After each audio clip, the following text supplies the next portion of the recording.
Selamat datang di YouTube Firdaus Suyitno.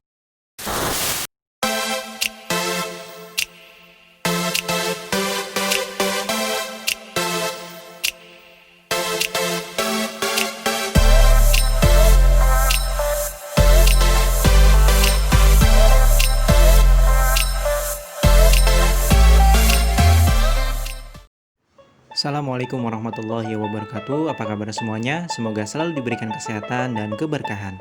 Bertemu lagi di video pembelajaran sejarah Firdaus Suyitno.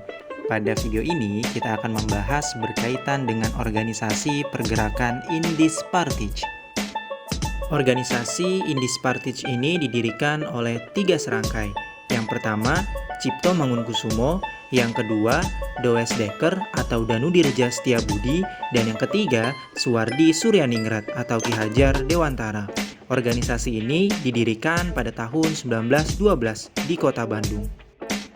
Indis Partij atau Partai Indonesia secara tegas menyatakan berjuang untuk melepaskan diri dari penjajahan atau mencapai Hindia merdeka. Cita-cita Indis Partij disebarluaskan melalui surat kabar yang bernama The Express. Indis Partij memiliki 2 semboyan. Yang pertama adalah Indis los van Holland, artinya Hindia bebas dari Belanda, dan yang kedua Indi for Indiërs atau Hindia untuk rakyat India. Istilah Indiërs atau orang Hindia pada masa itu sama dengan istilah rakyat Indonesia pada masa sekarang. Anggota Indis Partij masih terbatas pada lingkungan elit, yang terutama dari kaum terpelajar. Namun, Indis Partij tidak lagi bersifat kedaerahan seperti Budi Utomo, karena semua golongan rakyat yang merasa dirinya sebagai orang Indonesia dapat menjadi anggota Indis Partij. Indis Partij memperkenalkan paham kebangsaan yang disebut dengan Indis Nationalism atau nasionalisme Hindia yang tidak membedakan keturunan, suku bangsa, agama, dan kebudayaan, serta bahasa dan adat istiadat. Tujuan Indis Partij untuk mencapai Indonesia merdeka sangat mencemaskan Belanda, sehingga berbagai dalih dicari oleh pemerintah Belanda untuk dapat menumpasnya.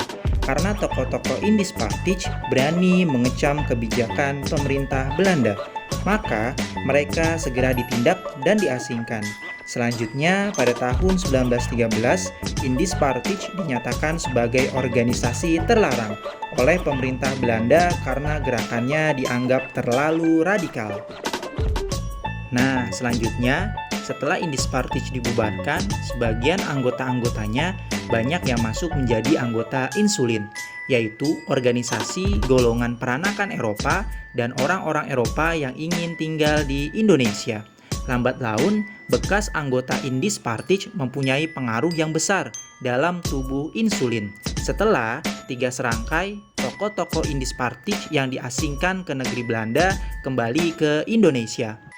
Oleh karena itu, pada tahun 1919, Insulin diubah menjadi Nasional Indis Partij (NIP) yang mempunyai maksud dan tujuan yang hampir sama dengan Indis Partij.